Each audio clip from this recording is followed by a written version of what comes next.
Salut, c'est Mario. Est-ce que c'est possible de dire oui à toutes les demandes des clients? Non! Est-ce que c'est vraiment possible? Non! Oui, c'est possible et je vous montre comment dans cette vidéo.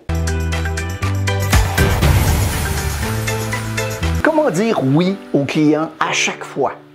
On sait tous à quel point il est important que les clients entendent la réponse oui ou quelque chose qui les amène à le croire. En d'autres termes, ça fait du bien de se faire dire oui comme client. Et si dans le monde des affaires, on ne peut évidemment pas dire oui à tout, l'impact sur vos résultats financiers grâce à des clients loyaux et heureux et à l'amélioration des performances de votre équipe fait de la recherche de tous les moyens possibles pour dire oui un effort qui va être extrêmement utile. D'ici la fin de la vidéo, je vous dis comment obtenir gratuitement ce guide, les 10 phrases courantes du service clientèle que vous pouvez utiliser pour faire face à des situations un peu plus difficiles. Si vous creusez un peu le concept, il ne s'agit pas tant de dire oui à chaque client, il s'agit en fait de ne pas dire non. Et il y a une grande différence entre les deux, mais pas pour le client. Donc, inversons les choses. Plutôt que de toujours dire oui, la stratégie peut avoir autant d'impact si vous ne dites jamais non. La clé réside dans la façon dont vous vous y prenez pour ne pas dire non. À moins que la demande du client soit vraiment immorale, illégale, qu'elle puisse faire perdre de l'argent à l'entreprise ou qu'elle soit si éloignée de ce que l'entreprise fait ou vend, ne pas dire non n'est pas nécessairement si difficile que cela. C'est une question d'alternative et d'option. Donc, assurez-vous que votre client comprend d'abord que vous dites non à sa demande et non à lui-même. Il y a certaines personnes qui prennent le mot non plutôt mal que d'autres. Et pour ces personnes, eh bien, vous devez vous assurer qu'elles comprennent que votre non n'est pas personnel et que ce n'est pas parce que vous dites non à la demande, au projet ou à l'opportunité que vous leur dites non en tant que client ou cliente. Vous savez, un peu d'amabilité et un rappel du plaisir que vous avez à travailler avec eux ou avec elles, les clients, peuvent suffire à adoucir le choc et à rendre le refus plus facile à entendre et à accepter. C'est inévitable. Parfois, les clients demandent quelque chose que vous n'êtes pas en mesure de fournir. Toutefois, ça ne signifie pas que vous devez leur répondre par la négative. Le simple fait d'utiliser un langage plus positif va contribuer grandement à la satisfaction de votre client, même s'il ne tient pas ce qu'il veut. Donc, pour créer une conversation positive qui va déboucher sur une solution, utilisez des substitutions de réponses simples pour transformer une réponse négative en une réponse positive. Donc, au lieu de dire que vous n'avez pas quelque chose, un article quelconque en ce moment, remplacez par « quand vous l'aurez ».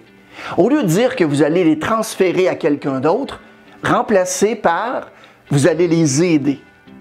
Au lieu de dire ce que vous ne pouvez faire pour un client, dites-leur plutôt ce que vous êtes en mesure de faire pour l'aider. D'ailleurs, à ce sujet, j'ai demandé à Jonathan, un ami à moi qui travaille pour un hôtel, de me dire comment il s'y prenait pour répondre à cette question de la part de ses clients. Voici la situation. L'hôtel pour lequel il travaille n'a pas de navette d'aéroport, mais un client qui vient d'atterrir à l'aéroport appelle évidemment et demande « Est-ce que vous avez une navette pour me conduire de l'aéroport à l'hôtel? » La réponse simple, c'est malheureusement non.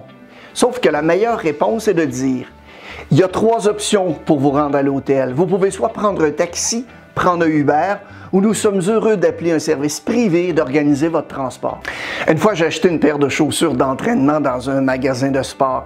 En fait, j'aimais tellement ces chaussures que je voulais en acheter une autre paire parce que les anciennes étaient assez usées. Je suis retourné au même magasin pour être déçu que la marque ait arrêté de produire ce modèle. Sauf que j'ai eu affaire à un professionnel de la vente. Sans hésiter, le jeune homme avait une alternative qui, selon lui, me plairait encore plus. Je les ai essayées. Elles m'allaient comme un gant ou comme un pied et il avait raison. Il existe donc un concept pour dire oui à vos clients à presque toutes les fois. 1 pour dire oui et 2 pour dire non. Une fois que vous avez compris que vous ne voulez pas dire non à un client, vous devez avoir les moyens de le faire. Vous leur apprenez d'abord quand ils peuvent dire oui et quoi faire en termes d'options et d'alternatives au lieu de dire non. L'idée, évidemment, est de trouver des moyens de s'occuper d'un client, d'où l'expression « 1 pour dire oui et 2 pour dire non ». Utiliser les bons mots avec vos clients va avoir évidemment un impact qui va être durable sur vos relations et surtout sur la perception qu'ils auront de la marque, de votre entreprise. Apprendre à fixer des limites et à dire non va vous aider à consacrer votre temps à des projets avec des clients qui vous enthousiasment vraiment. N'oubliez pas, pour obtenir gratuitement ce guide, 10 phrases courantes du service à la clientèle que vous pouvez utiliser pour faire face à des situations, disons, un peu plus difficiles, vous n'avez qu'à m'écrire un courriel à mario@marioloubier.ca avec la mention 10 phrases dans le champ objet. Merci beaucoup d'avoir regardé la vidéo et n'hésitez pas à la partager à vos collègues et connaissances. Abonnez-vous à notre chaîne si ce n'est pas déjà fait. On a évidemment toutes sortes de nouveaux trucs et astuces, de vidéos inspirantes qui sortent chaque semaine. Bon succès!